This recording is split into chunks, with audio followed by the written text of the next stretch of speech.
right, so we finally have come to the video to talk about this very special triangle, the SSA triangle. That spells out the bad word. And so oftentimes this triangle is known to be the jerk of the triangle because it's pretty obnoxious. It can be that this triangle can produce one triangle, no triangle, or two triangles. Yeah, we don't know sometimes until we actually dive in deep to trying to figure out who is this triangle trying to be. So enough with the triangle humor here. So what I want to break this down into is two parts. The first part I want to talk about is, let's say you have one of the angles, and when you have a side angle, you have at least one of the angles. And this angle is, let's say, acute. So if it's acute, 4 things can happen. Whereas for obtuse, only 2 things can happen. So I'll talk about obtuse in another video, but let's just focus on acute. So just as a quick reminder, acute angles are basically angles that are less than 90 degrees. So before I get into the reason why it produces different types of triangle, I want us to remind us 2 important facts. When we were mentioning about sine earlier on in the first semester, we talked about how sine is always having a range between -1 and +1. So sine's value can only be from -1 to +1. That's really important. So you should never have a value for a sine that's bigger than 1. We're not going to be dealing so much with negative signs here because we have all positive side lengths. This is the real world, so we are always going to have positive side lengths. So one thing you need to remember is that the range for sine should always be from -1 to 1. And I'll bring this up in a problem when we work out later. Another thing I want to mention is, if you remember, all students take cash, my funny way of remembering which or when is sine positive, well, sine is positive in the first quadrant and the second quadrant. And because of this, this is really special because this side of the coordinate is where it goes from 0 to 90 degrees to 180. 180 represents that triangle angle that we're talking about, that, being the whole thing needs to be 180. Because of this case, because sine can be in two parts of the coordinate, it can be from 0 to 90 or 90 to 180. That means that sine could be 2 different angles simultaneously. And so that's why sometimes you get 1 triangle, sometimes you get no triangle, sometimes you will get 2 triangles because it could be here, it could be here. And that gets a little bit confusing. So I kind of want to go over the drawing first of understanding why this happens, and then go through the process of learning it mathematically. So the first case, if A, meaning A is your side length, so let's draw a quick picture here. So just using my generic triangle here, say that your angle A is here. So that's the angle that you have, or you're given. So this angle, and you have 2 sides. So I'm just gonna write in the sides corresponding. There we go. So I'll just use A and B to keep things simple. So if you have a case where you have the angle and the side directly across from it, so this little A, is bigger than your B, that means you have 1 triangle, is what it's saying. And so you would solve for this triangle using law of sines. So you're still using law of sines here, you just have to be careful with the type of triangle. By the way, if you cut down this triangle, you also can produce a right triangle. So that gets into our third case here, but let's talk about our second case. So our second case talks about if you have a side length A, so this A here, and it's smaller than the height length of the triangle. So let me just draw you a picture of what that's trying to say. So that's saying you have a height length of H, and the side length A is smaller than the height or the length of H. So if this is the case, notice that that would look really strange. It means that this side doesn't reach and connect with the other side because this height is too high or too tall. And so that means that there couldn't have been a triangle to produce. I mean, look at this triangle. It's totally incomplete. All right, so no solution is what I'm saying. It's not possible to draw this triangle. So that's case 2. Case 3 is where the side length is actually equal to the height. That's kind of weird. So if I were to draw a triangle that kind of looked like that. So if I were to draw a triangle, let's say you have the angle and you have one of the sides and you know that A is the same length as H, that means that this side here had to have been a 90-degree angle. So if you have this side to be a 90-degree angle, that means you have a right triangle. So you actually have one triangle, it just happens to be a right triangle. And I actually really like case 3. It makes it really easy to solve because you can use SOHCAHTOA anytime you have a right triangle. So that's the kind of nice part with this one here. So if your height ends up being the same value as your A, you have a right triangle and you can solve it like a right triangle. So how this would kind of play out is maybe you're given the angle and you're given the two sides and you were trying to find the angle B first. And turns out when you found the angle, it was a 90-degree angle, so you had to have had a right triangle. So that could be how it would play out. Case 4 is basically if you have the length A and it happens to be between the length H and B. So it's bigger than the height, but it's smaller than the length that is, the other length.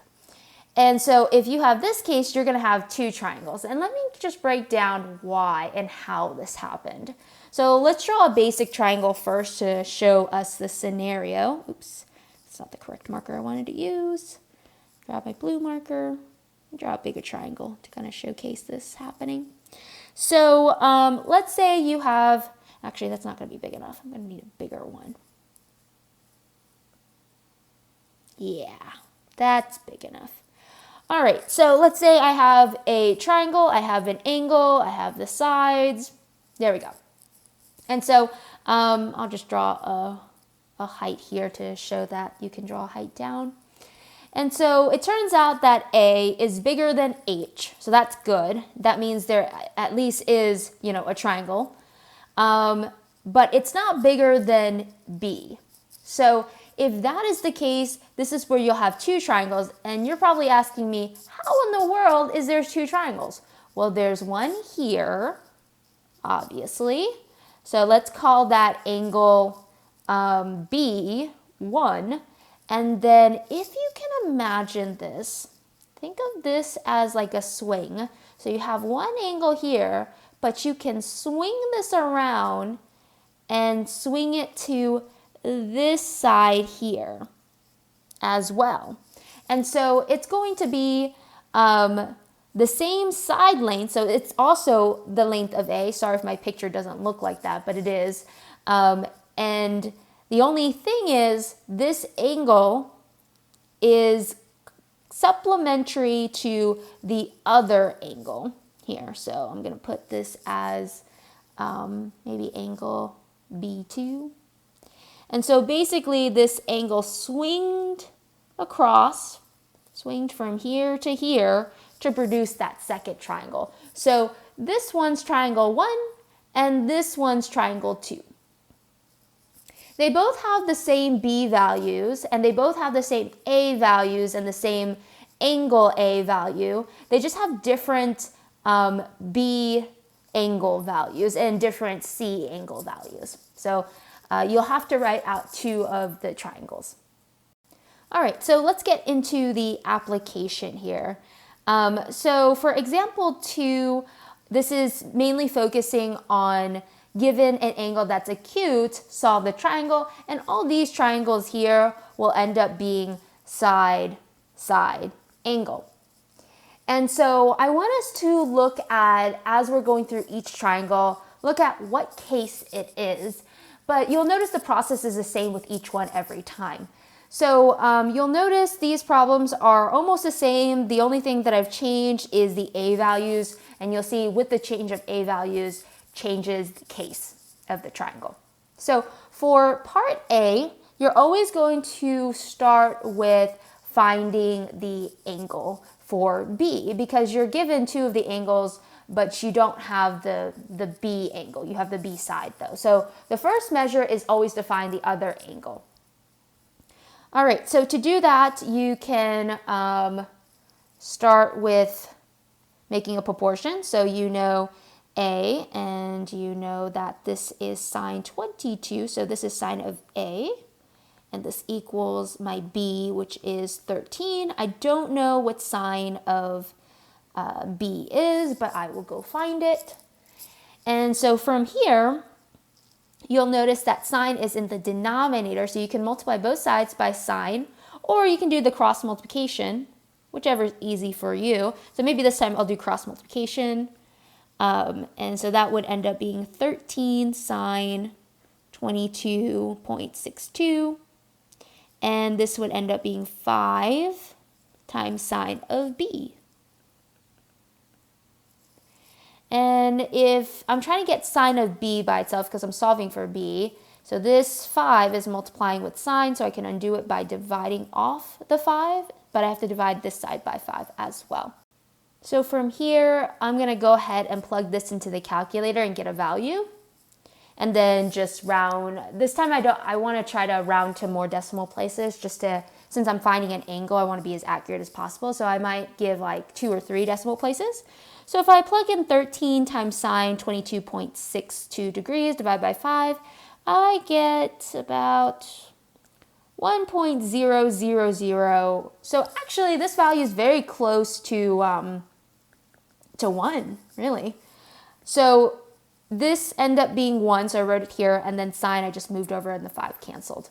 Okay, so anytime sine is 1, if you remember the unit circle, sine is 1 when it's at a particular angle.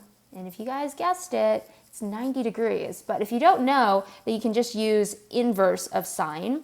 And so that's going to kind of look like, I'm going to squeeze this in, but basically taking the inverse sine will help you cancel out that sine right there, but I have to also take the inverse on this side. So it's looking kind of messy, but it's about to clean up quite nicely.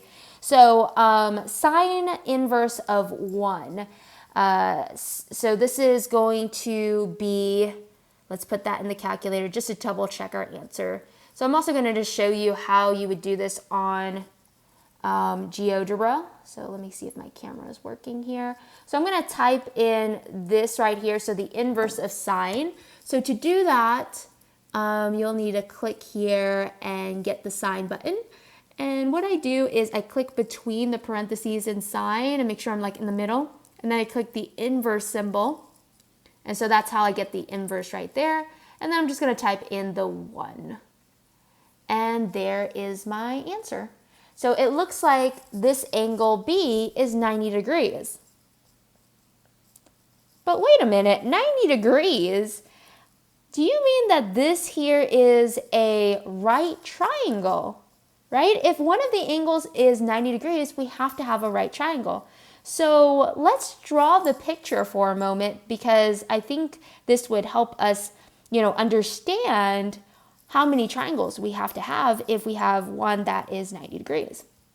So I'm going to draw a picture of a 90-degree triangle. And so this was B, so that's 90 degrees. I knew what A was because they gave it to me, so 22.62 degrees. I definitely know what C is. So if I take, 180 degrees and subtract 22.6 and 90 degrees, let's just do that math real quick. So I'm typing this into my calculator and I get about, let's write this here, 67.38 degrees. So now I have all sides. I have 90 degrees, this side and this side. They gave me my B value, which is 13. And they gave me my A value, which would be this side, and it's 5. I need to find C next. So I can go ahead and now find C. And I think that's the last piece of the puzzle. and I'll have a complete triangle. So this here, because this was 90 degrees, this is a right triangle. And so I can only make one right triangle. So in that case, I can also use SOHCAHTOA, which is kind of nice that I can, because I don't have to use, if I can use SOHCAHTOA, that means I don't have to use laws of sines, or laws of sines. So if I were to want to find this angle, notice how this is adjacent to this angle here. So I'm just going to choose this angle to work with. So if I use the adjacent side, I might want to use cosine. So cosine is always adjacent over hypotenuse because of the CAH. So in this case, my angle is 22.62. My adjacent side is C, so that's going to be what I'm solving for, and my hypotenuse is 13. So this is going to be really easy to solve because all I have to do is multiply both sides by 13 to cancel out this 13 in the denominator. C comes down, and so 13 times cosine 22.62 degrees. Let's plug that into the calculator. That's going to give me, it's actually kind of a nice number, 12.0. So basically about 12. But I'll put 12.0 just for accuracy on decimals. All right, so this here is my triangle, and I'm done. So if you want to just go ahead and circle the triangle, let me grab a highlighter to circle it. By the way, you don't have to list out all your A's, your B's, all your angles and all your sides in like that nice box that I had earlier in the last video. You just have to show me the triangle with all the sides completed and all the angles filled out. So that's perfectly fine as an answer.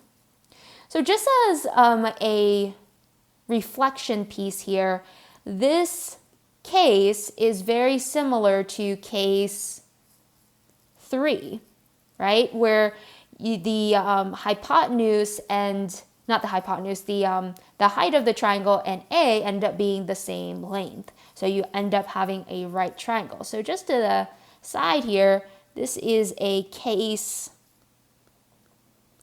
3. All right, so let's go ahead and check out B here. So I'm going to do the same process as what I did before. I'm always going to start out by trying to find the other angle. So I have 2 of the sides, I have 1 of the angles, but let's go ahead and find B since we already have all the A's. So if I were to go ahead and do that, I'd start with the same process. I would put 4 on top and sine of 22.62 degrees on the bottom. I'm using laws of sines. 13 would be on top. I don't know what B is, but I'm going to find it. And there's also something I want to mention. Oftentimes, I will do cross multiplication because I find that it's a little bit easier. Some people would disagree, but like in situations like this, it would be a lot easier. Because if I were to multiply both sides by sine of B to try to get rid of it, it'll end up popping on this side, and then I have to move other things around. So most of the time, I'll just cross multiply, especially when something's in the denominator. So if I were to multiply diagonally, I would have 4 sine of B on this side, and then 13 sine of 22.62 degrees on this side. So the 4 is multiplying with sine of B, so I'm going to divide that off. And that would give me sine of B equals all of this. So I'm going to go ahead and plug that into the calculator real quick. So give me one moment while I do that. So sine of 22.62 divided by 4. So that gives me, I'm going to add quite a few decimal places just to ensure. So this is 1.250 in the calculator. And this is where I start to see something fishy. I'm like, wait a minute, this sine value is bigger than 1. Don't I remember someone saying that the range of sine has to be from -1 to 1? So I can already smell something fishy since this is bigger than 1. And so I have a hunch that if I were to do sine inverse, if if I were to take the inverse of sine to cancel out with this side, but then take it on this side, if I were to pop this into the calculator, it is not going to work out. It's going to throw me an error. But just to be sure, let's grab our calculators and make sure that this is the case. So I'm going to go ahead and grab my GeoGebra here, the scientific calculator, and see if that is going to be the case for us. So grabbing my handy dandy calculator, let's go here. And so we're going to put in sine. I'm going to type in that inverse symbol, and it was 1250. Oops, I didn't mean to put a 9 there. Let me put in, there we go. So I put that in, and notice that the GeoGebra gave me a question mark. So I got this like really strange question mark in my calculator. So I'm like, well, that's not good. It's probably throwing me an error. And so my hunch was correct. This doesn't have a possible solution. So I'm just going to put no solution. So I couldn't find B, unfortunately. So this just can't happen. So if that's the case, if this has already started to fail for me, then I know that this probably doesn't have a triangle. So this is probably no triangle. But I want to understand why. Why did this didn't give us an answer? So in order to understand that, let's draw a picture. All right, so let's move this over just a little bit. So what I know is that they gave me my A value, which is 22.62. So this is my A, and they gave me my B value. And so the nice part between part A and part B is that the angles are the same and the B lengths are the same. So that means that this height here is still that same height from here. So the A value that was here was the height, represented the height, because it ended up being a right triangle that we found. So technically this height here is still the same because my B and the angle are still the same. So this height is still 5. But my length of A changed, so it's no longer 5 here, it's 4. And so because this is 4, that means that A is shorter than the height. Anytime A is shorter than the height, there can't be a triangle, because that means that this height is too tall and it's not going to help this length right here to stretch down to connect with the bottom piece. And so that's the problem. The height is too large, or basically A is too short. And so in that case, there is no triangle. So I'll just write here, no triangle, or not possible. So not possible.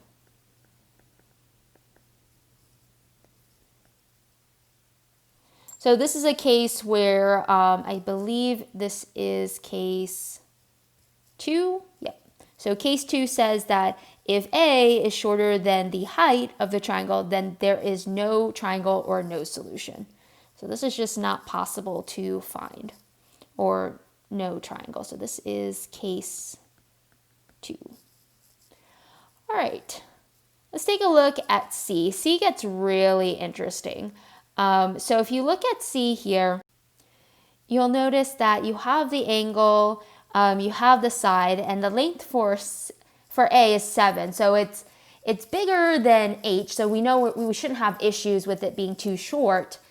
So we're going to start off by finding the angle B as always. So let's go ahead and make our proportion. So we have our A, which is 7, and we're going to put that over our sine of 22.62 degrees, and set this equal to B, which is 13, and sine of B. I'm going to do my cross multiplication just because it's a little bit easier. And so then I have 7 sine of B, and this side would be 13 sine of 22.62. Okay, and so from here, I'm just going to divide off this 7 to both sides. My sine of b comes down, and I need to divide this part here. So I'm going to take 13 and sine 22.26 and divide that by 7 and get a number in my calculator. And so this number ends up being 0.7142, which looks like a doable number. This number is definitely less than 1, but not, smaller than -1. So it's in range of a sine value. And from here, if I were to take the inverse sine, I'm going to just do b, take the inverse of sine of 0.7142 and plug that into the calculator, my b value ends up being 45.6 degrees. Okay, so I actually do get a nice angle, and it's an acute angle. So anytime you get an acute angle, you have to think, okay, then what is the other angle that it could be? So this is one of the angles. In fact, you found the angle that's in quadrant 1 of the sine. So remember what I said before? Sine is one of those angles that could either be in the first quadrant or second quadrant, and you happen to find a 45.6 degree angle, which is in the first quadrant. So what could the other angle be? This is a case where you might have 2 triangles. So let's take a look. So let's call this angle B1, and so angle 2 would have to be 180 minus 45.6 degrees, which is, let's think for a moment, that would have to be 134.4 degrees. So you could either have this angle or this angle. So this is where I'm going to start drawing 2 triangles so we can kind of see their differences and solve them out. So the first triangle here, I'm going to try to write small to fit everything. You might need to write this on a separate sheet of paper if it ends up not fitting. That's perfectly fine to do this on a separate sheet of paper and then staple it on. So this is going to be my first.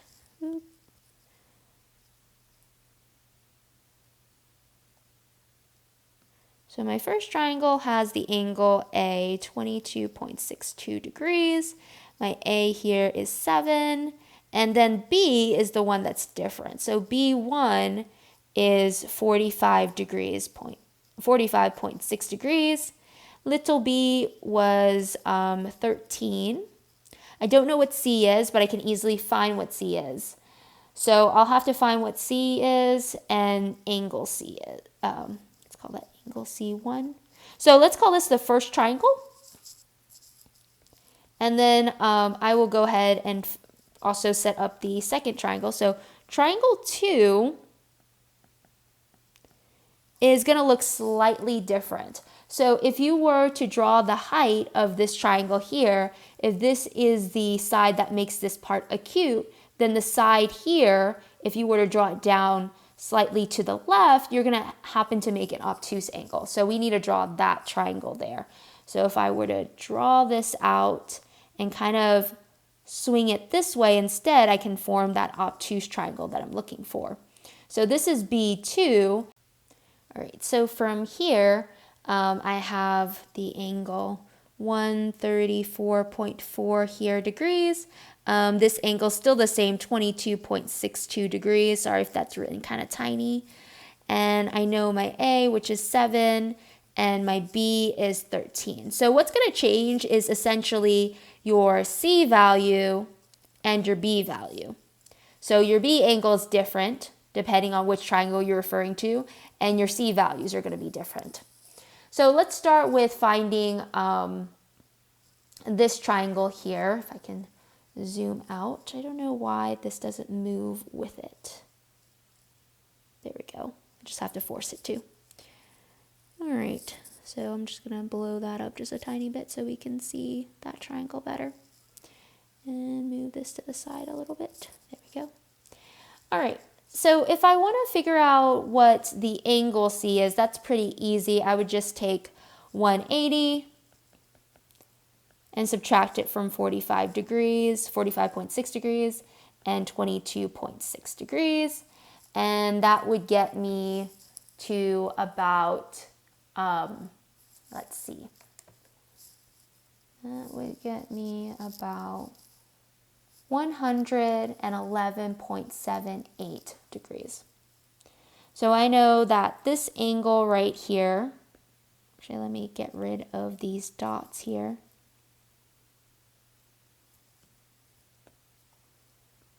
It ended up being 1178.78 degrees. So now that I have all the sides, all the angles, I need to find all the sides. So I have this side and this side, I just need C left. So that's pretty easy because I can just go ahead and use the law of sines. So I can use my proportion in respect of A first. So I'm going to grab my 7, put it over sine of 22.62 degrees, and make this proportional to C. So sine of 1117.8 degrees, and then the top would be just C because I'm trying to find that.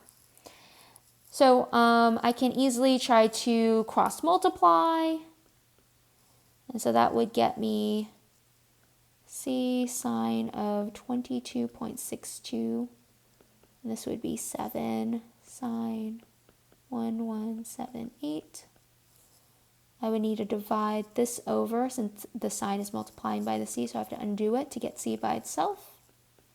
So that would cancel. I would need to divide on this side.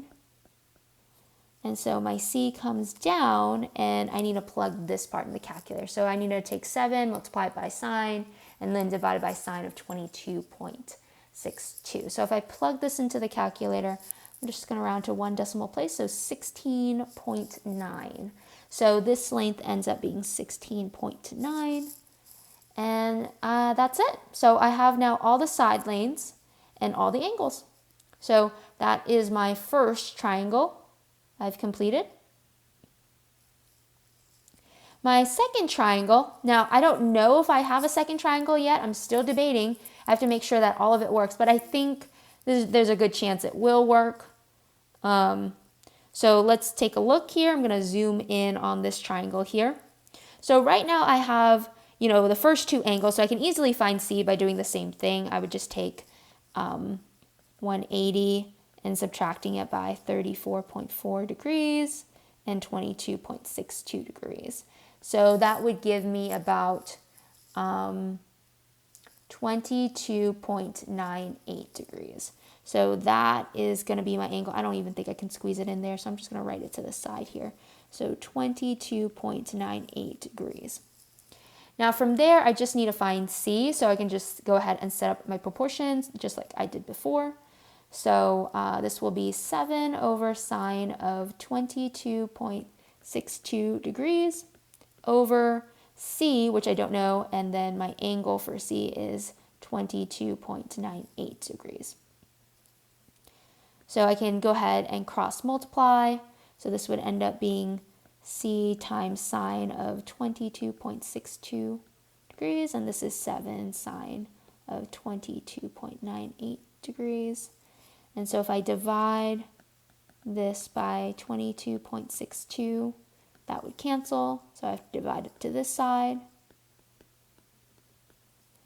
So my C comes down, and I just have to plug this part into the calculator. So if I plug that in, I get, let's see. So this is going to be, let me just label things better. So this is C2 angle and C2 side. So I'm looking for the C2 side here, which will end up being, let's round to 1 decimal place since I did that for the last problem. It'd be 7.1. And so let's just double check for a moment. So these were the two triangles that I received. So the first triangle, notice how this is the biggest angle, and this is also the biggest side. This one was the smallest side, and this is the smallest angle. So things look good here. Let's check the second triangle. So this triangle here, the smallest side was actually A, and it actually is the smallest angle. This one's just a little bit bigger, but you notice the side is very much bigger. And B was obviously the obtuse angle, so the obtuse angle obviously has the bigger side. All right, so there are two triangles with this one, so it is a very long problem. So this is case 4, I believe. So when there are two triangles, this is where case 4 happens. And so case 4 would only happen if your side is bigger than your height, which it was, but is smaller than your opposite side. So in this case, 7 was smaller than 13. So that's why we definitely had two triangles here. All right, the last one here, let's take a look at this final problem. So this problem here, I have a angle and a side. So you're kind of sick of me saying this, but probably I have to start with making a proportion with my A's. So this is 15. And then set this equal to my B and find sine of B. So again, I'm going to cross multiply here, and this would end up being 15 sine B, and this would be 13 times sine of 22.62 degrees. And so I need to divide off 15 to try to get sine B by itself. So then sine of B comes down, and I'm going to plug this into the calculator. And if I do, I get about 0.3333, a lot of threes. So I can definitely take the sine of this value, or the inverse sine, just because I can see that this is a number less than 1. It's between -1 and 1, so this is definitely able to find the inverse of sine with. So if I were to take the inverse of sine of this value, this ends up being B is equal to 19.47. So I'm just going to write 2 decimal places. Actually, I should probably started writing things in 2 decimal places because the A value has 2 decimal places at least. So I'll keep that in mind in the future. Now, I have this angle here, and I'm going to go ahead and find the other angle, which is angle. So there could be another triangle, don't know. So if I were to try this other triangle with, so let's say this is B1, B2 would be taking 180 and subtracting the 19.47. So if I were to do that, I would get 180 minus 19.47. I would get 160.53 degrees. And so I'm going to go ahead and find this angle first and find the first triangle, and then try to find the second triangle. So I don't know if there are 2 triangles. I'm going to just start with finding the first triangle. So I'm going to build the first triangle first. So this is going to look like something with, it's actually a smaller angle, but I don't have to draw it to size, but 19.47. And this is 22.62 degrees. Let me blow that up just a little bit so we can see together.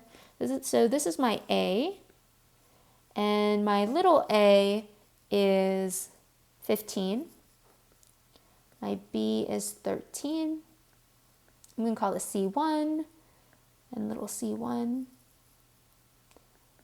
So my C1 angle would be 180 minus the other angle, so that would give it 137.91 degrees. So I found my other angle. I can now find my C.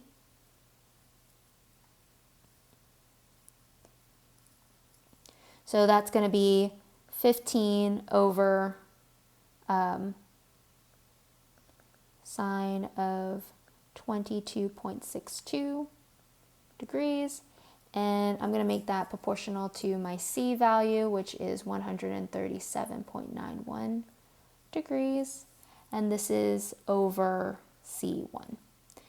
All right, so from here, I'm just going to cross multiply, or if you want, you can do the thing where you can cancel out the denominator by multiplying the top by what it is in the denominator to cancel that out. So I'd have to multiply this side by 137.91.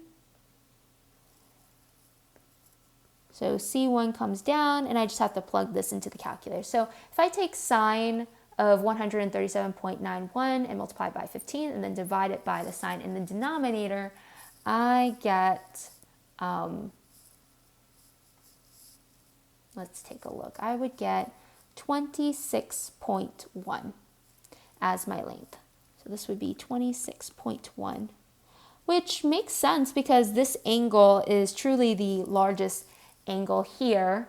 And so this should be the largest side, and it is. And the smallest angle was this one, and the smallest angle was B, and so that's the smallest side. All right. So this one is the first triangle. Let's go ahead and draw our second triangle here, or our possible second triangle. I don't know if it actually is a true triangle yet. So our other triangle should have looked somewhat like a obtuse. Actually, let me draw that slightly better.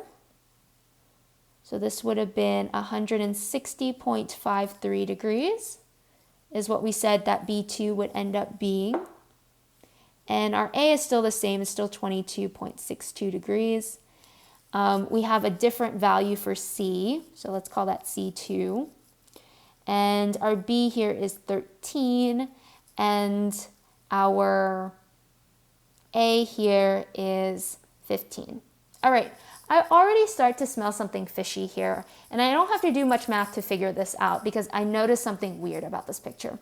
So notice how this is the obtuse angle, and it's not even the bigger sides when there's only two sides. So if this is an obtuse angle, this side should have definitely been bigger than this A value. So I already know that this it cannot happen. This triangle does not exist. So there's really just one triangle here.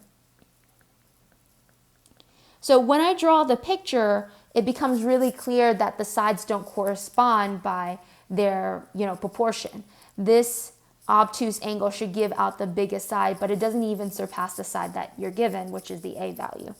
So I know that this is probably the only triangle I have. So this is my only triangle. So this is probably a case 1 triangle where you have the situation where your A is bigger than your B. So if we look back at our 4 cases, if you look at the very top, this is where the A's length is bigger than B, so you have one triangle to solve. So this chart is very nice to kind of look back and understand why. You have the triangle that you solved out. So I hope you guys found this helpful. I know it was long. In the next video, we'll talk about obtuse triangles.